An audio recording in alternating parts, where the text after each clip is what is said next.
தற்போது நாம் பார்த்து கொண்டிருக்கும் இந்த காணொளியானது சாலேஷன் ஆர்மி சர்ச்சில் நடந்த ஒரு கூட்டத்தில் 2 சிறு பிள்ளைகள் பாடி அசைத்திய ஒரு மலையாள பாடலாகும்.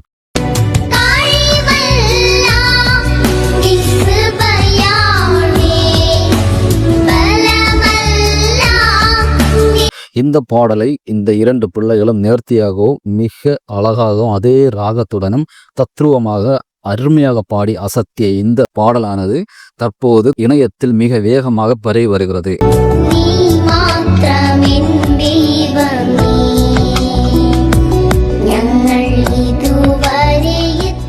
சிறு பிள்ளைகளை தேவன் ஆசீர்வதிக்கவும் இன்னும் அதிகமான பாடல்களை இந்த சிறு பிள்ளைகள் பாடி தேவனுடைய நாமத்தை மகிமைப்படுத்தவும் நாம் எல்லாரையும் ஜெபிப்போமாக.